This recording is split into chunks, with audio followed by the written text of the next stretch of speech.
బుద్ధుడు తన శిష్యులతో ఒకరోజు కరువు పట్టిన ప్రాంతంలో ప్రయాణిస్తూ ఉంటారు. ఆ ప్రాంతంలో చెట్లు నదులు ఎండిపోయి ప్రజలు నిరుత్సాహంగా ఉంటారు. అలా వెళ్తూ ఉండగా బుద్ధుడి గారి శిష్యుడు ఒకరు బుద్ధుడితో ఇలా అడుగుతాడు, స్వామి, ఈ ప్రాంతాన్ని ఎలా కాపాడగలం అని అడుగుతాడు. అప్పుడు బుద్ధుడు చిరునవ్వు నవ్వి, మనం వసంతాన్ని లోపలే వెతికాం అని అంటాడు. అది విన్న శిష్యులందరికీ ఏమీ అర్థం కాక వారు కన్ఫ్యూజన్ లో ఇలా అడుగుతారు, ఎండు ప్రాంతంలో వసంతం ఎలా ఉంటుంది స్వామి అని అడుగుతారు. అప్పుడు బుద్ధుడు వారిని ఒక చిన్న చెట్టు దగ్గరికి తీసుకెళ్తాడు.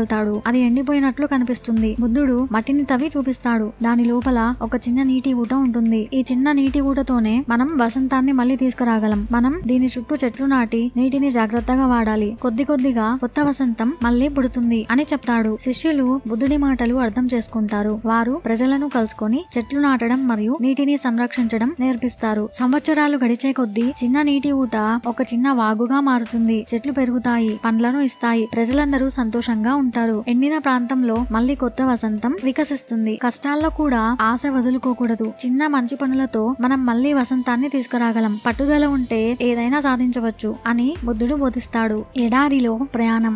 బోధిసత్వుడు ఒక వ్యాపారి వేషంలో ఒకసారి ఎడారిని దాటవలసిన అవసరం వస్తుంది. అక్కడ ఎండ తీవ్రంగా ఉంటుంది. నీరు దొరకడం చాలా కష్టంగా ఉండేది. అక్కడ బోధిసత్వుడితో పాటు మరో 2 వ్యాపారులు కూడా ప్రయాణిస్తూ ఉంటారు. వారి వద్ద ఉన్న ఒకే ఒక్క నీటి సంచిని ఎవరు తాగాలో నిర్ణయించుకోలేకపోతూ ఉంటారు. అక్కడ ఒక వ్యాపారి మరొక వ్యాపారితో ఇలా అంటాడు, నేను బలంగా ఉన్నాను, ఎక్కువ సమయం నడవగలను, కాబట్టి నేను మొదట తాగాలి అని అంటాడు. ఇక మరొక వ్యాపారి ఇలా అంటాడు, ఎండ మధ్యాహ్నం ఎక్కువగా ఉంటుంది, అప్పుడు నాకు నీరు అవసరం అని చెప్తాడు మొదటి వ్యాపారితో.